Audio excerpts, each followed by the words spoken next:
So, good morning, good afternoon, and good evening, or good day, rather, to everyone. This is Kris Farrugia. I'm going to be the host of this podcast. So, this podcast is Crypto Today and Tomorrow, hosted by Instacoins.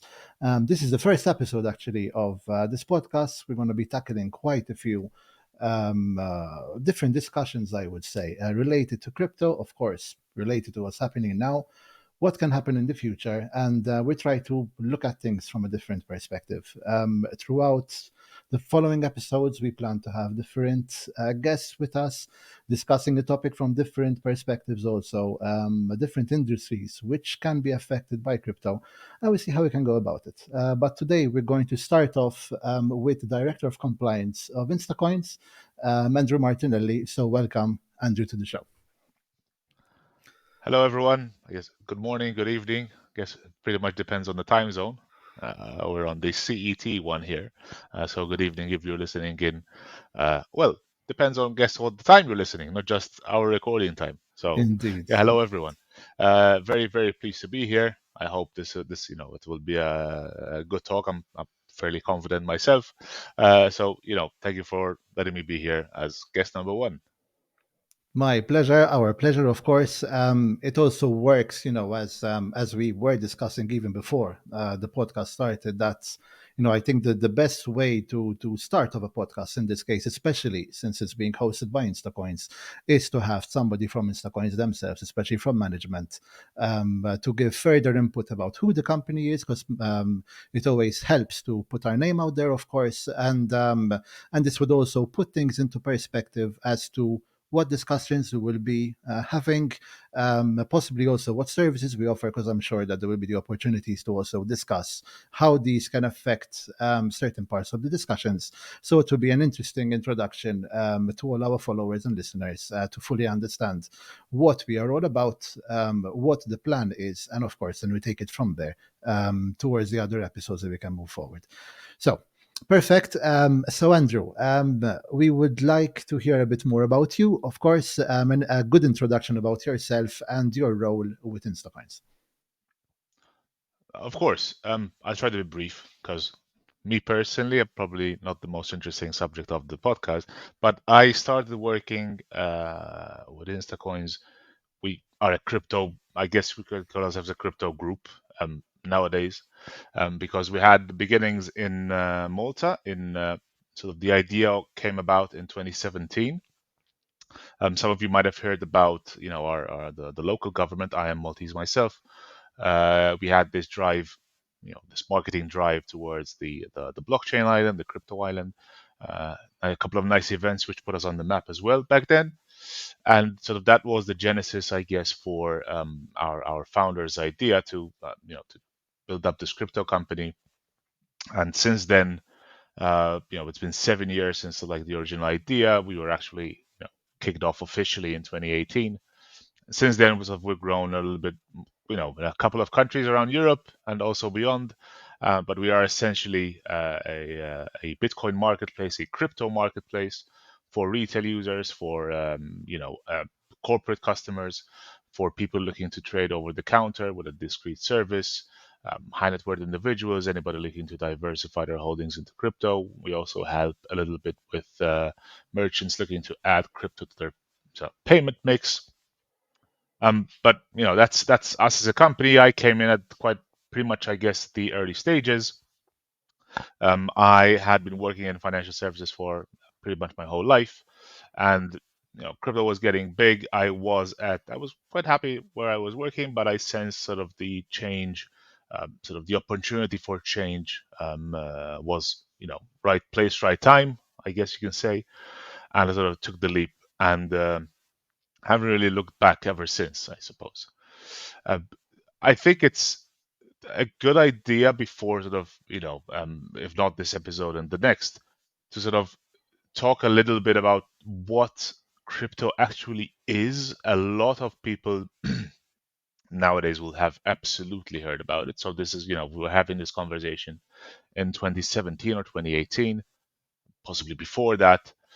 You might have heard a little bit about it. You might have heard it's this newfangled thing, and it's thankfully no longer the case right now. But it's always, I guess, good to remind ourselves or what we're actually talking about, because one of the things that sort of tends to happen, and we've seen a little bit, in the past, is that most people associate the industry with, I guess, the most popular thing going on at the moment, and they sort of like, so what is crypto or what is blockchain essentially, which is probably a much more important question, and they just go, oh, Bitcoin, oh, prices, oh, and just that.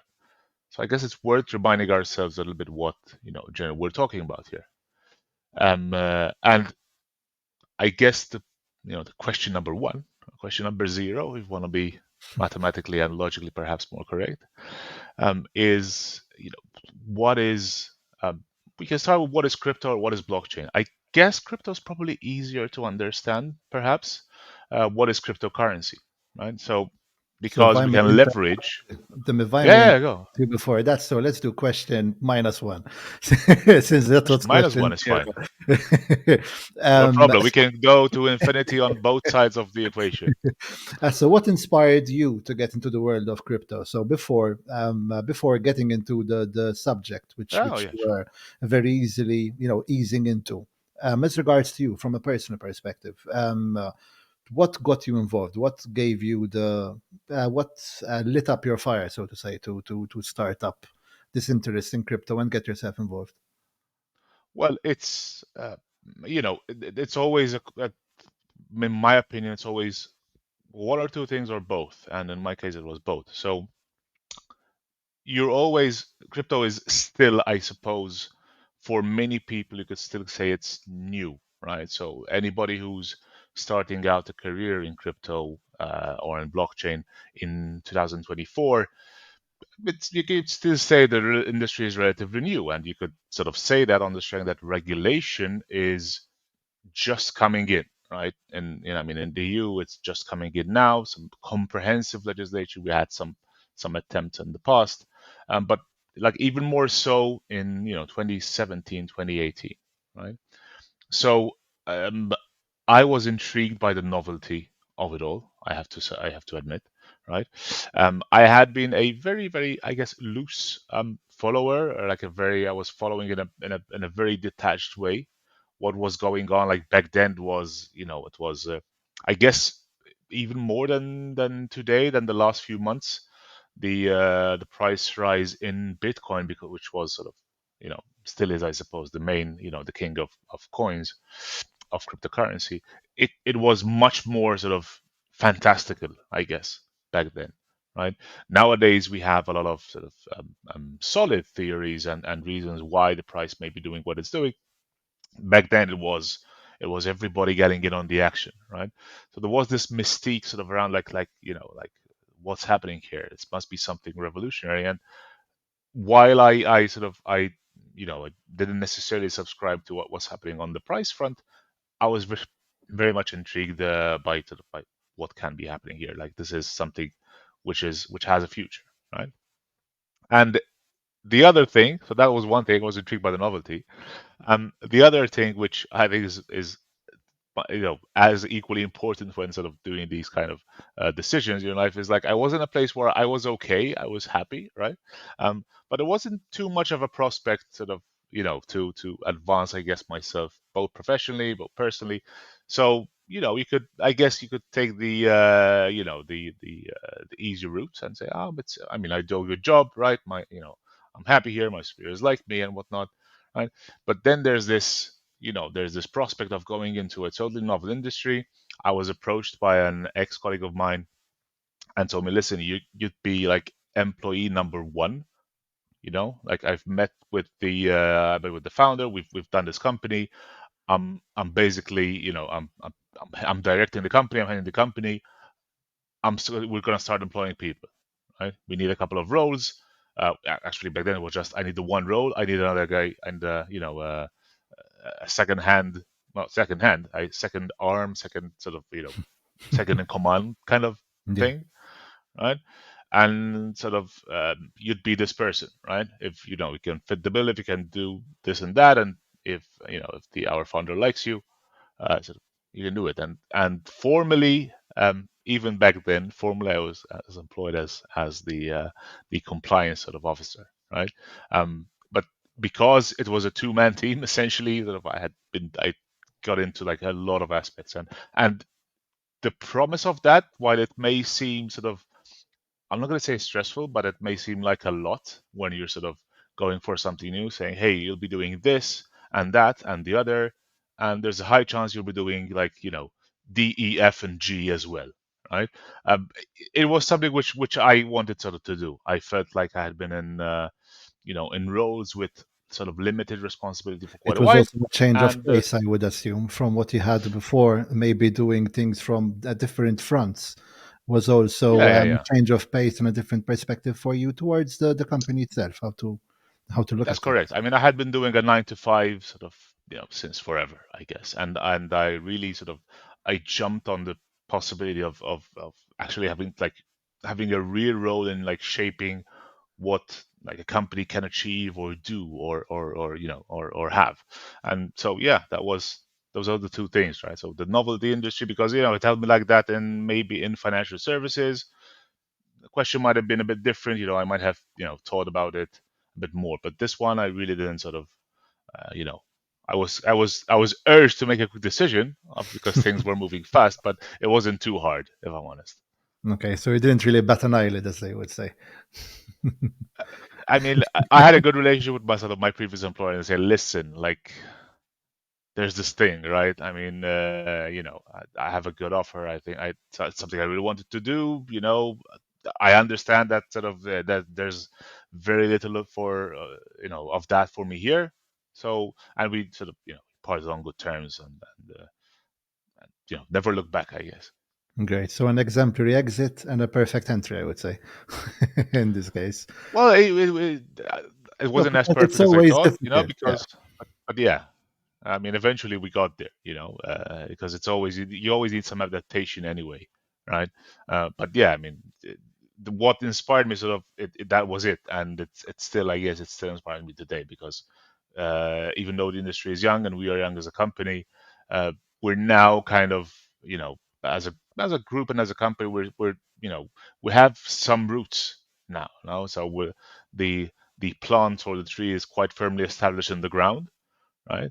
And sort of we're looking to this is always, I guess, true for every company, I suppose, that there's the growth phase, right? And that growth phase may take, it could be 6 months, it could be 6 years, but we're entering an exciting phase, like in our history. We've been sort of doing this for 6 years almost now. So yeah, it still motivates me to this day. Excellent. All right. Thank you for that. That's a very solid introduction. So it gives us a much better perspective of who you are. Of course. So now we can go back to Brilliant. question zero or question one, whatever it was before. So, to my understanding, how would you explain blockchain technology and cryptocurrencies to someone who is new to the concept?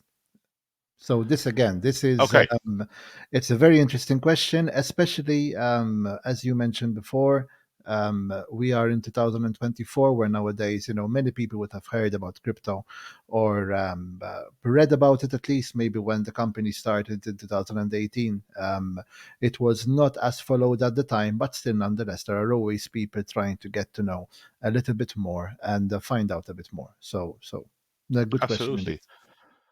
Absolutely. Yeah, it's a broad question. I'll try and sort of be concise, but it's I will assume a few things, and that's sort of that for to understand what blockchain is and what cryptocurrency is. You did have, I mean, and I hope most of us have nowadays, right? But the basic understanding of the internet, it's sort of online protocols, and the fact that you can communicate with nodes, computers, or other sort of participants in a network, over the internet, right? Over the internet protocol. So, I guess the easiest question to answer is sort of what is cryptocurrency. So, because we are very, very familiar with the concept of money, cryptocurrency, sort of the easiest, I guess, definition is a digital representation of money, right? Um, there are many, if you look sort of at the academic definitions of money and the ones you find in economics and all that stuff. There's 4 or 5 qualities of money, but I guess the one which is easiest to metabolize, the one which is easiest to understand. It's that it's, it's a medium of exchange. It's you give money to someone in exchange for goods or services, right? And that's kind of the lifeblood of I mean, the economy, yes, but like in general of the goings on of, of any business, any bank transaction, any sort of industry sort of related thing. I mean, nowadays we always look at most relationships as an exchange between two things, one of which is usually money, right? So you're buying your groceries, you're getting out a mortgage for your house, you're buying a car, you're buying somebody a birthday present, you're going on holiday, you know, it's always money flowing one way and goods and services flowing the other way, right? In varying quantities and at different prices, right? So cryptocurrency essentially is a digital or a virtual representation of money. And the two most important concepts underlying any form of money are two. And a monetary policy, which sounds very fancy, but it's essentially just like a way how to control the supply of that money, and methods to ensure that sort of the value of that money doesn't drastically change. Either, generally they want, you don't want it to go down in value, to decrease in value, but neither to increase, too much on a day-to-day basis, right? So you want to be sure that if you have, $100 today and that got you some groceries, maybe a ticket for the cinema and whatnot, right? You want to be relatively sure that tomorrow you can buy the same kind of stuff with the same amount of money, right? Now, we know that across long periods of time that doesn't really work, but then that's where, at least economic theory tells us, where interest rates, inflation, all this kind of stuff comes in, right? But generally speaking, you can, $100 today is a bit less, but not too much less, right? Tomorrow. And so that's the monetary policy. And then there's trust, right? So you don't just rely on the fact that, there's this value attached to this good, but that whoever is selling the good or whoever is selling the service will accept the money from you, right? Um, we've had periods where economic instability was extremely high, where not everybody would accept, what was considered money, right? Or in periods where inflation was rampant. The cases are quite common. We go back a lot, but like one of the classic cases is in post World War One Germany, right, where people used to go out and buy bread. I think the currency was Reichmark. I'm not sure if I'm pronouncing that correctly, but like with cartloads of money, they would wheel their money out in a cart, right, just full of bills, just to buy like their daily groceries, right? And at some point, that didn't work. There was the gold standard where some currencies were like worth this much gold, and then they weren't worth that much gold. But essentially, what all this means is that you need to trust that it's, somebody's going to take that money and they're going to give you goods in exchange for it, right? Now, in crypto, that was traditional money, right? What we call fiat. I might say this like unintentionally. When I say fiat money, it's not, it's not fiat, it's not the car, okay? It's not the auto sort of industry. It's fiat money, our dollars, our euros, our pounds, whatever, this kind of stuff. Cryptocurrency, on the other hand, also has a monetary policy. It's not talked about too much, but it's mostly, most cryptocurrency, most tokens, they say that this limited supply, right? That sort of coins are minted or created. We'll get to sort of what that means, but there's a finite amount of it. Most of the time, like Bitcoin has a finite amount. Most of the time, this is it, and it will be somewhat obscure. You'll have to actually check the code and like what it says and how many coins will be created, whether any will be taken out of circulation. In crypto terms, it's called a burn, or whether new ones will be added, generally referred to as minting. But there will be sort of these rules, and they will be embedded in the actual code and the actual protocol, right? The network will agree and say, this is how many new bitcoins we'll put into circulation in at this time, for example, right? Very simplistically.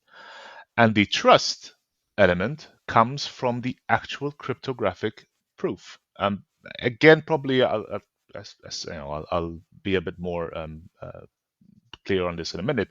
But the fact that everybody is working in the same manner and everybody agrees that this is the way that this transaction should be validated, that this value should move from participant A to participant B, that's the element of trust, right? Because everybody in the network agrees, right?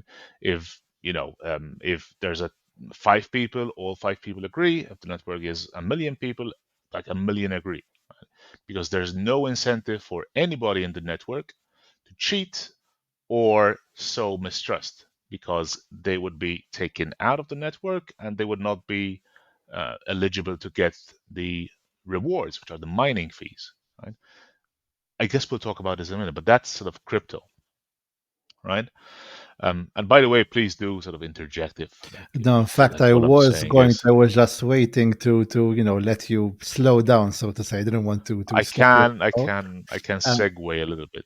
what I did want to ask is because there, especially those who are rather new to crypto, you mentioned network a lot over the past minute, I would say. So, Hmm. what would you mean by network? What would people who are new to Okay, crypto, what would they understand by you saying network in this case? okay. So I guess the definition of a blockchain helps to sort of drive this point home, because cryptocurrency is, most of the time, most cryptocurrencies we're familiar with are the rewards which are issued by a blockchain network, right?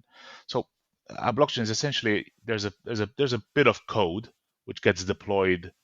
Like in the very beginning, it was Mr. Satoshi Nakamoto, who, the real identity we don't really know, but this is the alleged founder. Well, not alleged, but this is the pseudonymous founder of Bitcoin, right? The white paper, like the offering document, or it was published in 2007 or '08. I think it was '08. So 16 years ago, and saying, listen, there's this piece of technology, there's this piece of code, right? I'm running it. It's public. Everybody can participate. It's a way of transferring this digital representation of value from one person to the other. And the digital representation of value is the currency, is Bitcoin. So Bitcoin is the cryptocurrency. It's the native cryptocurrency of the Bitcoin blockchain. Ethereum is the native cryptocurrency of the Ethereum blockchain. The Ethereum blockchain is very, very flexible and versatile, because it allows much more than just Ethereum to flow across its network. It allows other developers or networks to deploy their own blockchains on its base. But Bitcoin is sort of it's like the OG, right? So when we're talking network, it means that now enough people, or well, I guess more than one, right? I guess you could call anything more than one a network, like a network of people or nodes, like individual computers, right? Because it's not necessarily people, like individual computers, right, are running the Bitcoin node. They're running the Bitcoin software, actually, right? So they are nodes to this network. So if 100 people, or if the software is installed on 100 computers, then there's 100 network participants, there's 100 nodes, right?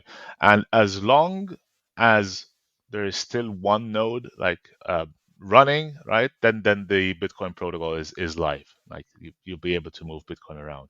Nowadays, like there's a huge amount of participants in this network. There's a huge amount of nodes, and the beauty of it is that what sort of these nodes create, they create this decentralized ledger, right? Decentralized is probably, again, another word which we've heard a lot, right? So by decentralized ledger, what we mean, it's there's this digital record keeping system, right? There's a bunch of data, transactions, information, records, and every one of them is stored on every one of these nodes, right? There's no central sort of database, there's central authority. You make a request and you get the data. It's on every one of these nodes. It's totally decentralized and public, right? Because there are some private blockchains, we don't need to talk about those yet, but it's all public, right? And the way why I say network is because any changes, actually, bad word, not changes, any additions to this network, right? Any addition to this ledger, I should say, it comes via consensus, right? So all the participants in this network agree that I've sent you one Bitcoin. Actually, I wouldn't send you one because that's a lot. But everybody agrees that I've sent some form of Bitcoin value from my address to your address, right? Think of it like a cryptographic sort of version of an email, right?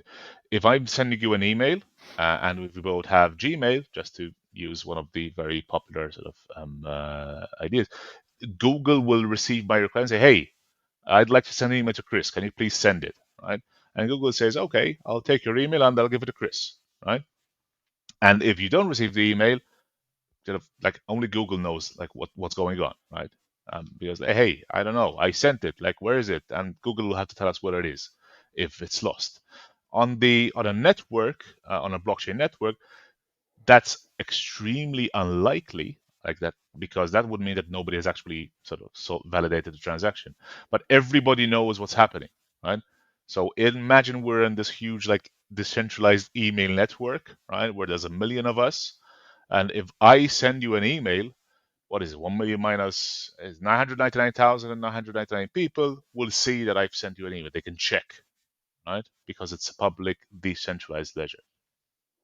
And what I also said was like how stuff is added to this ledger, right? So if I have some Bitcoin and I want to send it to you, um, I would take, I guess I would instruct, I would use my wallet, right? Can be a hot wallet or a cold wallet. Hot wallet just means like a service which you probably use from the internet. If you're using stuff like Coinbase, like Binance, like all the big names, or Instacoins, Or right? Instacoins, exactly. Right. Okay. You're using essentially what is a like a hosted service or a hot wallet. Hot just is a sort of it's a name for anything connected to the internet, right? If you're using a cold wallet, it means you have a physical device which you connect to your computer or laptop or device in a way where it connects to the internet, and then you can send cryptocurrency from it. But generally speaking, we say that's cold because usually it's not connected to the web on a 24/7 basis, right? Or it being on doesn't necessarily mean it's connected, right? But if I send you that, so the technical term is I'll encrypt it, or I'll encrypt with my private key. But let's just keep it simple. I'll input your address, right? Your crypto sort of representation of an email. I'll input your address and I'll click some form of button which says send, right? What happens is that transaction, so let's call it one BTC, right? I'm sending one BTC to Kris.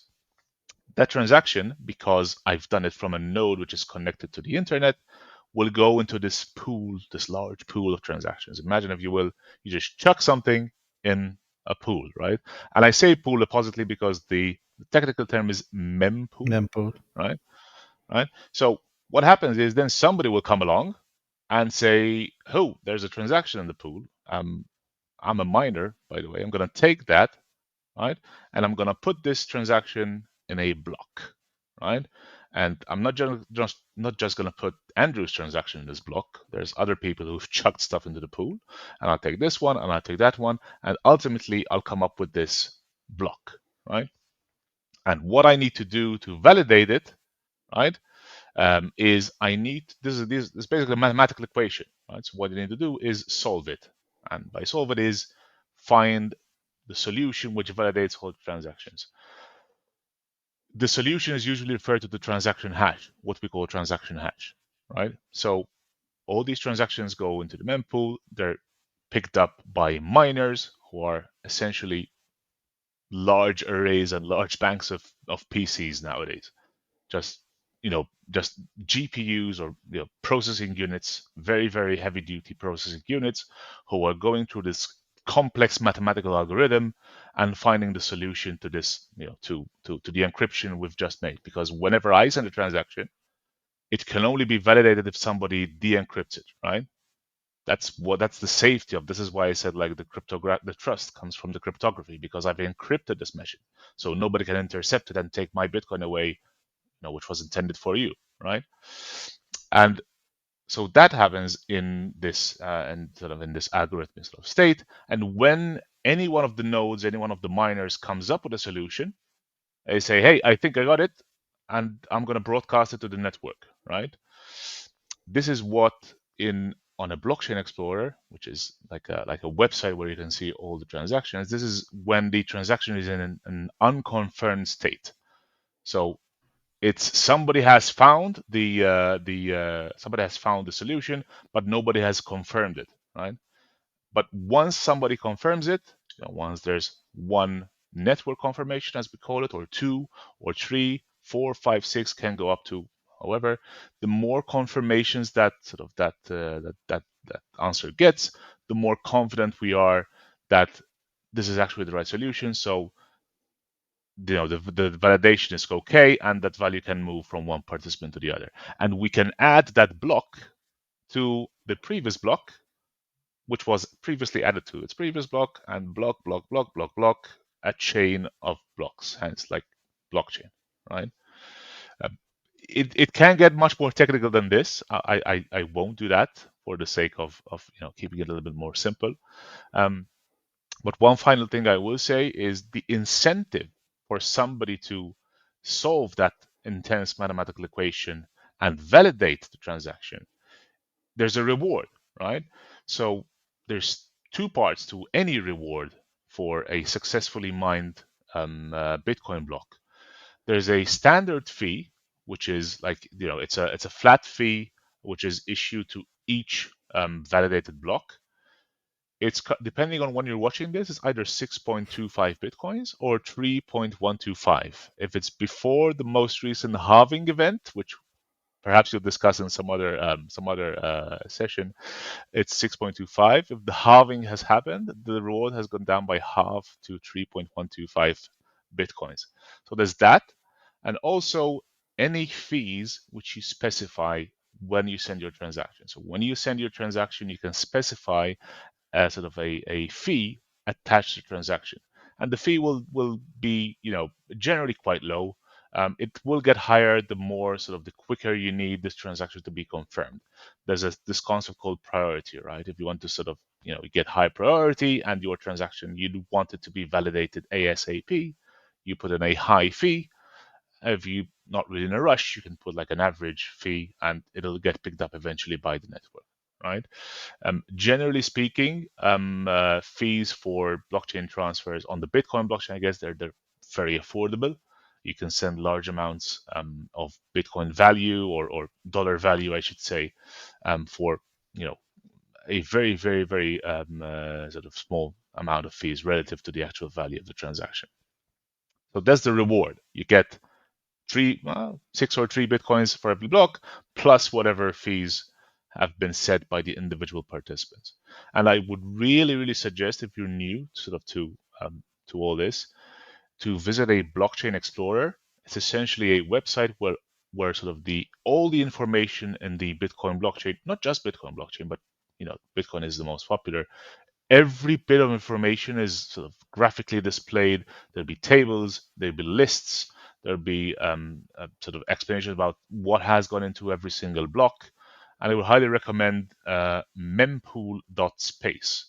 That's mempool.space, SPACE. It's a very, very graphical sort of oriented website. You'll see sort of for each individual transaction, you'll see the inputs and the outputs. That's something which we could, I guess, talk about once someday. You'll see each individual block, how long it took, like what was the block before. You can see along the top sort of that have this all this sort of these series of blocks running. If you're in the mood of scrolling a little bit to the left or right, depending on your orientation, you can go to block number 0, which was the original block mined by I guess, Mr. Satoshi Nakamoto in 2008. And it's golden, so they framed it on a golden frame because it's called the Genesis block. It's a very interesting sort of thing. But yeah, it's very useful for beginners to sort of like start getting into what information is attached to a transaction, like how the fees work, how sort of how change addresses work. There's a whole sort of, I guess there's a lot to unpack when you're talking about blockchain and crypto. I've got another question actually to ask, which Yeah, also comes through the end of this last information we're giving us. So you mentioned how you can trace back to the very first block, right? So everyone can see the way how that's correct. Bitcoin has moved from one side to the other, or rather one wallet to the other over the years. As the director of compliance, when there are certain trades or certain exchanges which happen and which of course you need to observe, are there any specific things which you would generally look for when it comes to the shift of Bitcoin, I would say, from one wallet to the other? Is it something which you would specifically not target, I would say, but what would generally show as being Okay. questionable, I would say. Okay. So what I think is important to reiterate is that perhaps your question is based on because you know this, right? But not many people actually do. I've mentioned that the ledger of transactions, so all the transactions, they are public. Okay. So while you can't necessarily always follow everything which is going on, right? Um, you said you can trace, maybe trace back is not. I mean, we can see what happened in block zero. We can see what happened in every block, right? And we can make some very good assumptions on, what this Bitcoin did after. If I send you the one Bitcoin and you do something with it, there's a very good chance I can figure out. Well, I can definitely see who you sent it to, right? And there's a good chance I can figure out perhaps how it was used. Um, this is very difficult to do with just a blockchain explorer like mempool.space. But nowadays, we have specialized tools which actually help us do this. The overarching point is Bitcoin is not necessarily anonymous, or crypto is not necessarily anonymous, right? This is I guess depending on what side of the fence you are, this is like an accusation or a feature of cryptocurrency, which is thrown around quite a lot. But the correct definition is that Bitcoin, because we're talking about Bitcoin, is pseudonymous, right?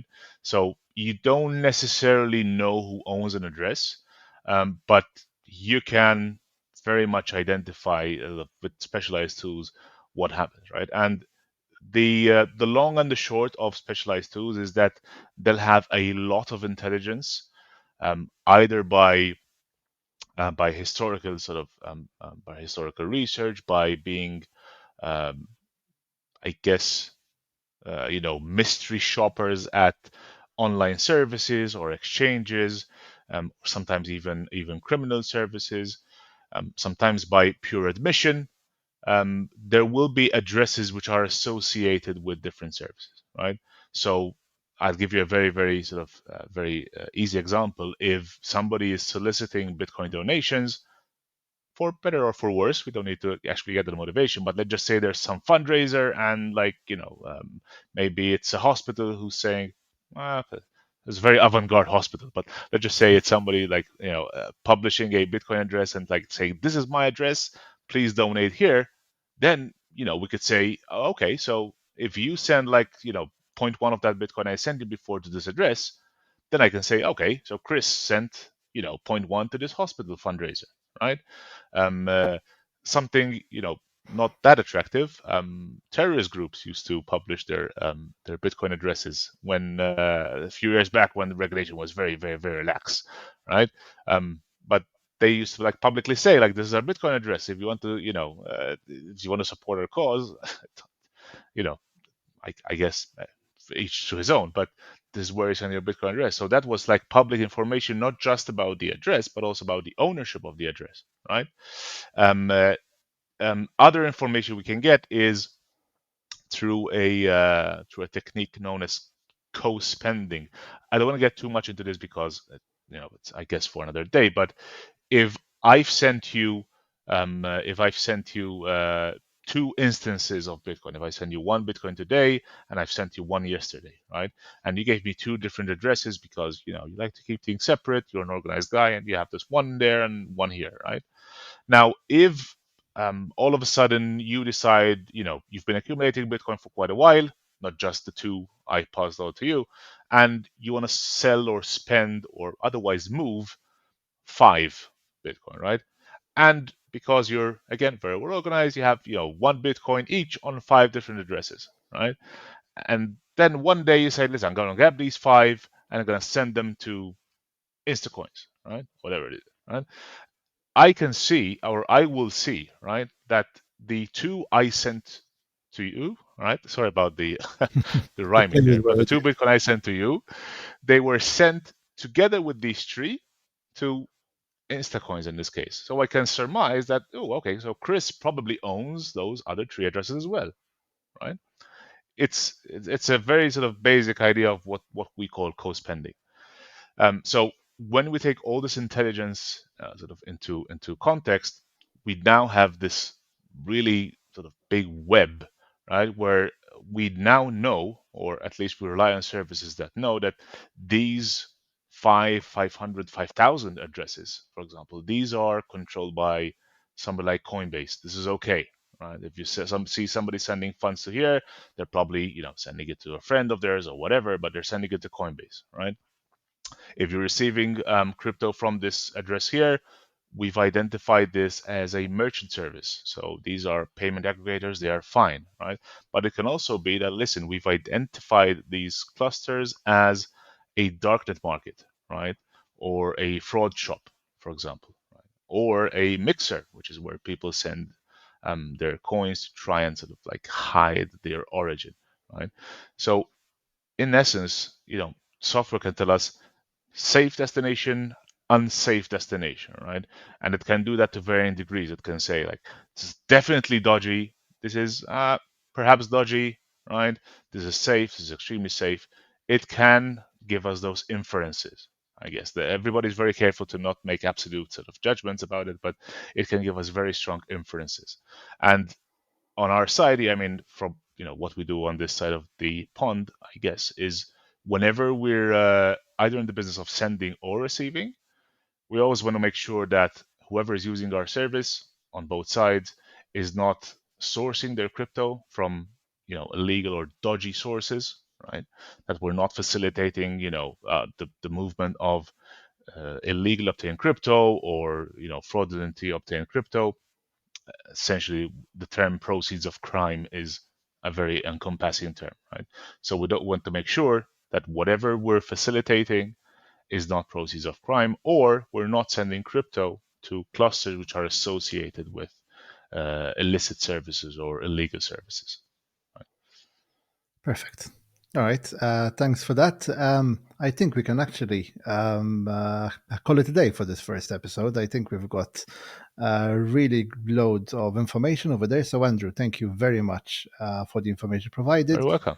It was great having you as our first guest, of course. I mean, yeah, yes, it is in house, of course. I mean, we're both Instacoins people here, but at the same time, it is also good for us to introduce this podcast in this manner, also to show our followers, our listeners, who Instacoins are also made up of. I mean, Yeah, it's not just people it's from very very in house. It's yes, yes, very yes, in house. I yes, mean, yes.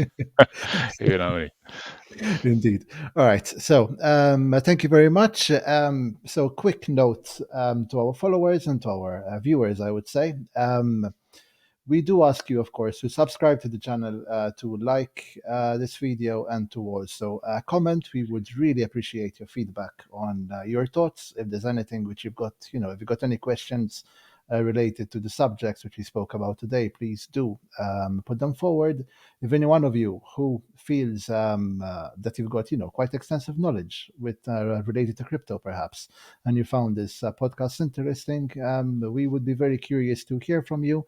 Perhaps you can also join us as one of the guests. We're very open to exploring different means, how we can get certain messages across. And it would be great, of course, to have everybody over and try to make it as interesting as possible for our viewers. So thank you very much. And we'll catch you up for next time. Cheers.